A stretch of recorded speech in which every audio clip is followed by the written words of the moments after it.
In this lecture, you will learn how to calculate cooling load correctly. First, open Google and type hvacdesigning.com. This site is about HVAC design. Go to the site.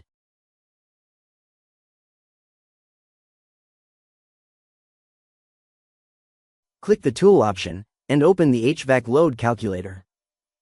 You will see the inputs. Select Exterior Wall, set the project, choose the Material option. From CAD or Revit, check Dimensions of Wall. Pick the wall material, block wall with insulation.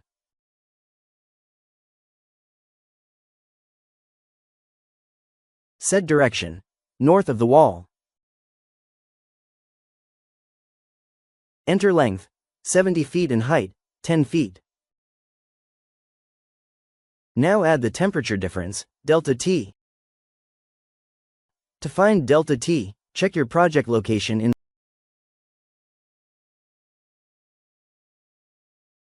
Revit. Our project is in Boston.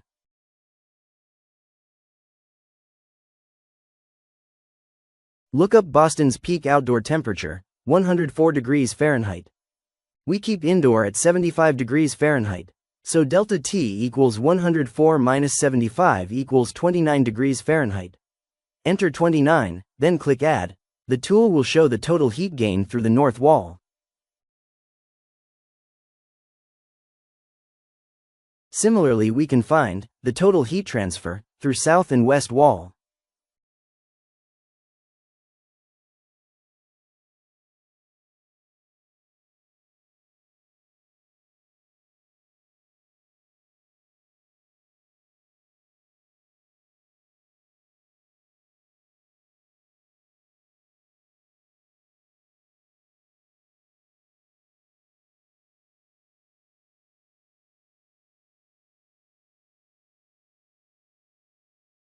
Now, let's find the heat transfer through exterior glass. This could be a window or wall with glass. To do this, you need to determine the area of the glass wall, window, or door, the location's solar heat gain factor, and the shading coefficient of the glass.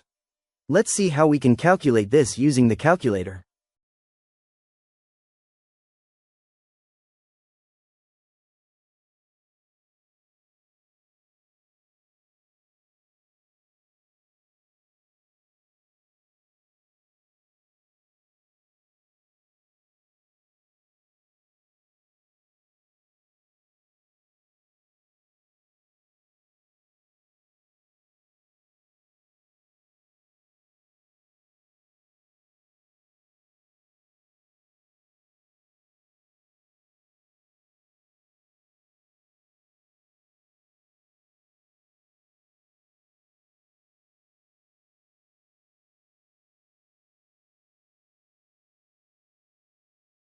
Now, we can calculate the heat transfer through the exterior roof.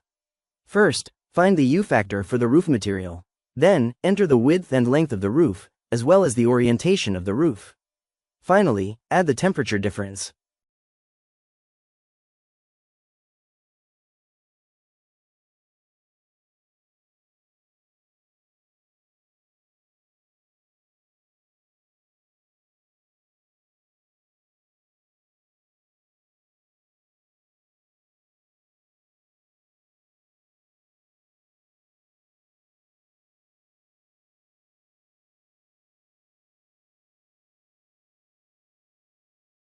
Now, we can calculate the heat transfer through the partition wall. First, find the U factor for the wall material. Then, enter the height and length of the wall. Finally, add the temperature difference, which is 0 because in both rooms we maintain 75° F temperature. Now, we can calculate the heat generated by lighting, so for that you calculate total watt. Next, by selecting the activity of a person within a space, it can automatically calculate the heat generated by people, both sensible and latent, and then add number of people in space. Next, add the total heat dissipation from equipment in the space and include the number of people in that space. At the end, you will get the total heat generated and transfer inside the space, measured in BTU per hour. Here we calculate 74,723 BTU per hour. So by dividing this by 12,000, we get the 6.2 tons of refrigeration. This is cooling load of building. For more videos, kindly subscribe our channel and hit the bell icon.